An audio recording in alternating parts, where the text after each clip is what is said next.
right, let's get to this Friday's Daily Dish.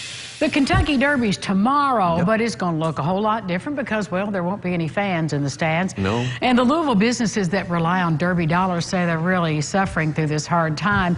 One shop, the Griffin Derby Hat Shop, the store customizes hats for the fans. Well, the shop owner says without the Derby, there's no business. Take a listen. I moved to Kentucky for the Kentucky Derby, for making hats for it. Since March, I haven't made a dime on the hat shop, which is like really hard. I haven't gotten any inquiries yet for Derby-specific hats. I think everyone's just waiting, you know, on pins and needles. Well, the business owner says she had to start side projects, I would imagine. Yeah, really.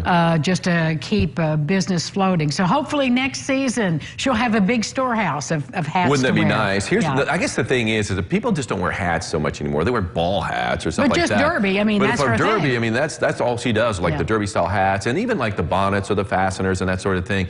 People just don't wear those, you know, any other time. Yeah. And that's what, to me, that's what makes the Derby special. It's not so much, I mean, the horses I love and all that kind of stuff, but I mean, but it's just the way people dress up and they deck out like you don't see them any other time during the year. Exactly. It is something to see. Yeah, it is something to witness. Put that on your bucket list to at least go one time and stand in the Rose Garden. Yeah, absolutely. And look at all the outfits go by. It is a parade of fashion. Well, hopefully that's going, and back in May where it belongs. Although, I tell you what, they're going to have perfect wetter at the Derby this year. It couldn't be better. I know. It couldn't be better. Shame people weren't there. Right. Won't be there. Take a look at this. This is a rare 1794 silver dollar, and it could be the first minted, the first one struck by the U.S. Mint. Really? It's going up for sale again. The valuable coin has a picture of Lady Liberty on one side and an eagle on the other. The last time it sold back in 2013, it went for $10 million, surpassing the world record for the most ever paid for a rare coin.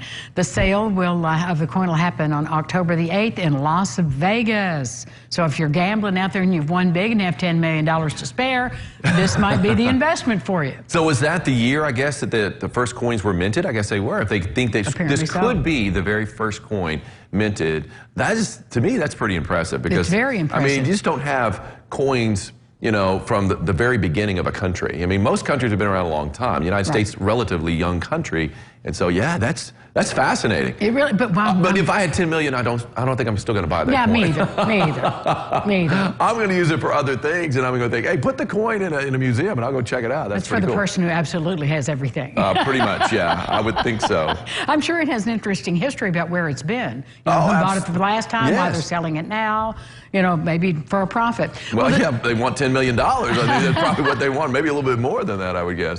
Oh, good, somebody's calling me. Don't you all know I'm working? Yeah. The city of Owensboro has an exciting addition for the winter this year. City officials announced the Winter Wonderland is making a return, but in a new location. The outdoor skating rink will not be by the River Park Center this year. Instead, it'll be by the Hampton Inn, right there on the riverfront.